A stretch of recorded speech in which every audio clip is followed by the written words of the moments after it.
UPSC ने देर रात बिहार शिक्षक बहाली की जो कट ऑफ लिस्ट है वो जारी कर दी है। यानी कि मिनिमम कितने मार्क्स पर अभ्यर्थियों का सिलेक्शन हुआ है, इसके लिए बीपीएससी ने जो ऑफिशियल कट ऑफ है वो जारी कर दी है। इसके साथ ही इसमें ये भी बताया गया है कि आखिर बराबर अंक आने पर आपका चयन किस लिए नहीं हुआ है और दूसरे अभ्यर्थी का चयन क्यों हो गया है।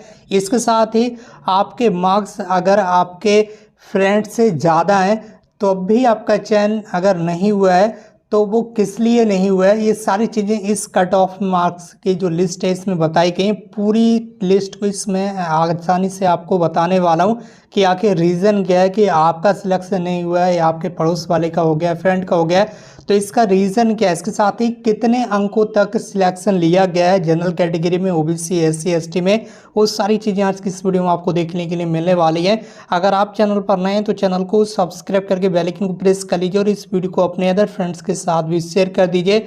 ये बीपीएससी की तरफ से जारी की गई school teacher written objective examination advertisement number 26/2023 की ऑफिशियल कट ऑफ मार्क्स है।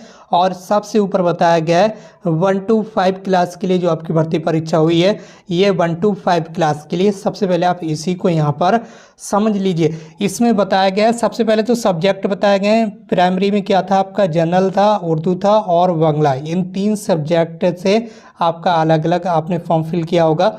तो सबसे पहले अगर जनरल में यहाँ पर बात करें, ठीक है, जो जनरल सब्जेक्ट था सामान्य, उसमें अनरिजर्व कैटेगरी के लिए जिन अभ्यर्थियों का सिलेक्शन किया गया है उनमें मिनिमम जो मार्क्स हैं वो 67 रखे गए हैं। अगर आप अनरिजर्व कैटेगरी से बिलोंग करते हैं, ठीक है, और आप एक बॉयज़ स्टूडेंट्स हैं, ठीक है, यानी कि मेल स्टूडेंट्स हैं, मेल अभ्यर्थी हैं, तो आपका सिलेक्शन हो चुका होगा 67 नंबर पे। 67 नंबर या उससे ज़्यादा है तब आपका सिलेक्शन हो चुका होगा।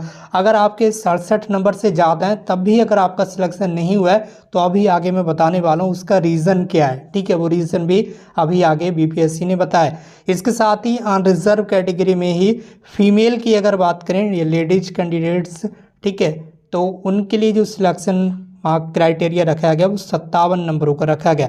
अगर आप एक फीमेल कैंडिडेट हैं और आपके 57 मार्क्स हैं बीपीएससी के एग्ज़ाम में, ठीक है, तो यहाँ पर आपका सिलेक्शन हो चुका है। अगर आपका सिलेक्शन नहीं हुआ है तो इसके पीछे रीज़न क्या है, क्या कारण है कि आपका सिलेक्शन नहीं हुआ है, वो भी अभी मैं आगे आपको बताने वाला हूँ। इसी तरह से इकोनॉमिकली वीकर सेक्शन यानी कि ईडब्ल्यूएस की अगर बात करें तो 56 नंबर पर सिलेक्शन हो चुका है। ईडब्ल्यूएस में ही अगर फीमेल की कैटेगरी की बात करें, फीमेल यानी कि लेडीज कैटेगरी की बात करें तो 48 मार्क्स पर सिलेक्शन हो चुका है, ठीक है। जितनी भी ये कैटेगरी हैं इनमें सभी फीमेल का अलग अलग कट ऑफ मार्क्स बताया गया है, ये भी आपको यहाँ पर देख लेना। फीमेल का सभी में अलग अलग रखा गया है, जिसकी यहाँ पर अनरिजर्व में भी ये बॉयज़ का और ये फीमेल का है। इस तरह से ईडब्ल्यूएस में भी ये बॉयज़ का और ये गर्ल्स का। इसी तरह से ईबीसी में भी ये मेल का और ये आपका फीमेल का। आप मार्क्स इस तरह से देख लीजिए, ये जनरल सब्जेक्ट का बताया जा रहा है, ठीक है, ऊपर की साइड में ये बीसी में 60 ये मेल का है और 50 फीमेल का। इसी तरह से एससी में ये 47 मेल के लिए है यानी कि बॉयज़ अभ्यर्थियों के लिए और फीमेल के लिए 39। इसी तरह से एसटी में और इसी तरह से बीसीएल में, ठीक है। अब ये चीज़ें यहाँ पर कन्फर्म कर दी गई। उसके बाद उर्दू में बताया गया, उर्दू में अनरिजर्व कैटेगरी के लिए 54 मार्क्स पर क्वालिफाइंग किया गया है और फीमेल के लिए 40 अंकों यानी कि 40 अंकों पर क्वालिफाई कर दिया गया है, यानी कि सिलेक्ट कर लिया, यानी कि सिलेक्शन हो चुका है। इसी तरह से बांग्ला में भी आप देख लीजिए, जहाँ जहाँ पर नॉट अवेलेबल लिखा हुआ है एनए, ठीक है, एनए लिखा हुआ है जहाँ पर नॉट अवेलेबल, उसका मतलब यहाँ नीचे बताया गया, वो भी आप समझ लीजिए, ठीक है। नॉट अवेलेबल का मतलब है कि अभ्यर्थी उपलब्ध नहीं है, उस कैटेगरी में अभ्यर्थी उपलब्ध नहीं, इसलिए वहाँ पर नॉट अवेलेबल लिखा गया। अब इसी तरह से अगर आप यहाँ पर क्लास 9th 10th के लिए आपने अगर आवेदन किया था तो उसका आप यहाँ पर समझ लीजिए, ठीक है, अपनी कैटेगरी के अकॉर्डिंग समझ लीजिए, जिसके ये बॉयज़ स्टूडेंट्स का होगा, ये बॉयज़ के लिए और ये फीमेल के लिए, ठीक है। इस तरह से ईडब्ल्यूएस में ये वाला बॉयज़ के लिए रहेगा, ये फीमेल के लिए रहेगा, ठीक है। सारी कैटेगरी अलग अलग बताया गया, आप समझ लेंगे, अब ज़्यादा प्रॉब्लम नहीं होगी इसमें आपको समझने में।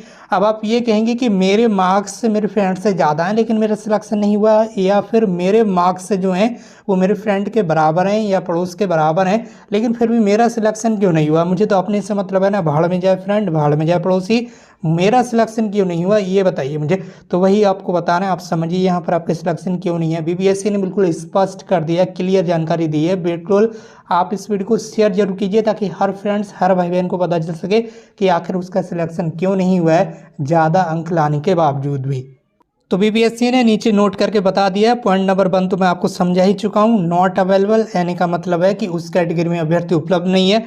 पॉइंट नंबर 2 पर बताया गया वैसे अभ्यर्थी जिनको लिखित परीक्षा में अपने आरक्षण कोटि के कट ऑफ अंक प्राप्त हुआ है, यानी कि अगर आप रिजर्व कैटेगरी से बिलोंग करते हैं और आपको उतने अंक मिले हैं जितने कट ऑफ में बताए गए हैं, उससे ज़्यादा भी अंक मिले हैं, ठीक है, परंतु उनका जो रोल नंबर है वो सफल कैंडिडेट्स की लिस्ट में नहीं है, यानी कि जो लिस्ट जारी की गई है डॉक्यूमेंट वेरिफिकेशन के लिए, जो रिजल्ट है उसमें अगर आपका नाम नहीं है तो उसका रीज़न ये हो सकता है कि जिसका कारण ये हो सकता है कि लिखित परीक्षा वस्तुनिष्ठ के कुल प्राप्तांक समान होने की स्थिति में पहले क्या हुआ है, उम्र तथा उम्र में समानता होने पर देवनागरी लिपि में वर्णमाला के अनुसार नाम वाले उम्मीदवार को वरीयता दे दी गई है। इस वक्त की सबसे बड़ी अपडेट है कि आपका सिलेक्शन क्यों नहीं हुआ है, वो चीज़ यहाँ पर बता दी गई है कि आपके पड़ोस में बहुत सारे अभ्यर्थी ऐसे होंगे जो कट ऑफ मार्क्स को टच करते होंगे लेकिन वो वहाँ पर सिलेक्ट नहीं हो पाए। उसका रीज़न ये है कि बहुत सारे अभ्यर्थियों का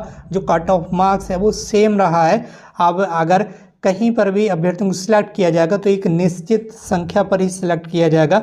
अगर वो संख्या यहाँ पर ज़्यादा रहेगी तो जो कम मार्क्स वाले अभ्यर्थी होंगे उनको तो बाहर पहले ही कर दिया जाएगा, लेकिन जो ज़्यादा अभ्यर्थी, बहुत सारे अभ्यर्थी ऐसे होते हैं जिनके एक बराबर मार्क्स रहते हैं, जिसके किसी के रहेंगे 1.1, 1.1, 1.1, इस तरह से अगर 3 अभ्यर्थियों को मार्क्स एक समान आ रहे हैं तो इसमें यहाँ पर बताया गया कि पहले उन्होंने क्या देखा है, उम्र में देखा है।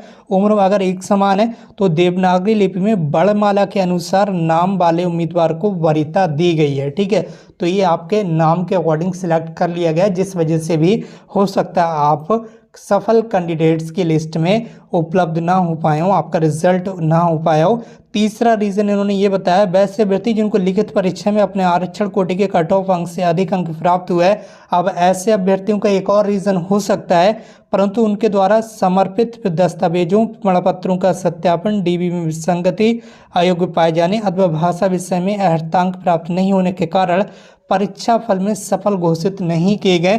दूसरा रीज़न ये हो सकता है कि आपने जो डॉक्यूमेंट अपलोड किए गए हैं, ठीक है, वो आपके वैलिड नहीं हो, बीपीएससी ने वो डॉक्यूमेंट कैंसिल कर दिए हो, या फिर जो लैंग्वेज का पेपर था, लैंग्वेज के पेपर को आप क्वालिफाई नहीं कर पाए हो, ये भी रीज़न हो सकता है जिस वजह से यहाँ पर आपका रिजल्ट नहीं हो पाया। तो अब उम्मीद करता हूँ आप समझ गए होंगे। ये पूरी कट ऑफ मार्क्स बीपीएससी की ऑफिशियल वेबसाइट पर अवेलेबल है। ये आप बीपीएससी की ऑफिशियल वेबसाइट जहाँ से आप रिजल्ट डाउनलोड करके चेक करते हैं, वहीं पर आप जाकर चेक कर लीजिए। पूरी कट ऑफ मार्क्स की जो लिस्ट है बीपीएससी की वेबसाइट पर अवेलेबल है, वहाँ पर से आप इसे डाउनलोड कीजिए और चेक कीजिए कि आपका जो रिजल्ट है वो आखिर क्यों नहीं हो पाया। बाकी इस वीडियो को शेयर करना बिल्कुल ना भूलिए। अगर आप चैनल पर नए हैं तो चैनल को सब्सक्राइब कर लीजिए और हमारे साथ इस तरह से बने रहिएगा। मिलते हुए एक नई वीडियो में एक नई इन्फॉर्मेशन के साथ। Thank you so much.